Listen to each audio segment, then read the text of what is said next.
सपनों की उड़ान। एक छोटी लड़की की संघर्ष की कहानी। यह कहानी है एक छोटी लड़की नंदिनी की, जो एक छोटे से गांव में रहती थी। नंदिनी की उम्र 12 साल थी, लेकिन उसने अपनी जिंदगी में उतने संघर्ष देखे थे जितने शायद एक पूरी जिंदगी में कोई और देखता।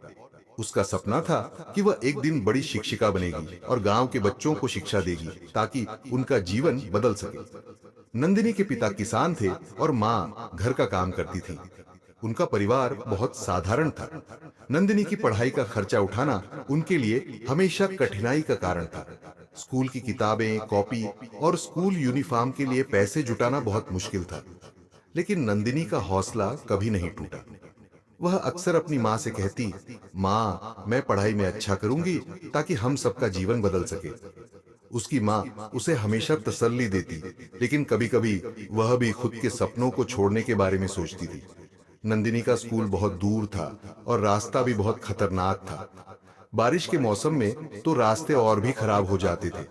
वह रोज पैदल ही स्कूल जाती और कभी-कभी तो अपने जूते भी गंदे हो जाते थे। लेकिन नंदिनी ने कभी भी इन मुश्किलों से हार नहीं मानी।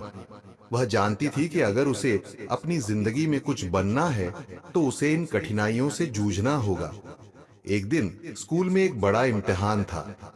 नंदिनी ने बहुत मेहनत की थी, लेकिन उसके पास किताबों का सही सेट नहीं था और न ही उसकी शिक्षिका का ध्यान उस पर पूरी तरह से था। बावजूद इसके, उसने खुद को एक अलग तरीके से तैयार किया। वह रोज शाम को घर के आंगन में बैठकर किताबें पढ़ती और जो समझ में नहीं आता उसे पड़ोस के बच्चों से पूछती। उसकी मेहनत रंग लाई और नंदिनी ने परीक्षा में अच्छे अंक हासिल किए। लेकिन यह सफर यहीं खत्म नहीं हुआ। नंदिनी की सफलता की राह में और भी कई मुश्किलें आईं। एक दिन उसके पिता को खेत में काम करते हुए चोट लग गई और परिवार की आर्थिक स्थिति और भी बिगड़ गई। नंदिनी को पता था कि अब उसके लिए अपनी पढ़ाई जारी रखना और भी मुश्किल हो जाएगा। फिर भी उसने हार नहीं मानी। उसने खेतों में भी काम करना शुरू किया और पढ़ाई के साथ-साथ परिवार की मदद भी करती रही। समय के साथ नंदिनी ने गांव में ही एक छोटे से स्कूल में टीचर की नौकरी शुरू की। अब वह अपने सपने को साकार कर रही थी। बच्चों को शिक्षा देने में उसे जो खुशी मिलती, वह उस खुशी से ज्यादा कुछ नहीं चाहती थी। नंदिनी जानती थी कि कठिनाइयां तो जीवन का हिस्सा है, लेकिन अगर मन में मजबूत इरादा हो, तो हर संघर्ष को पार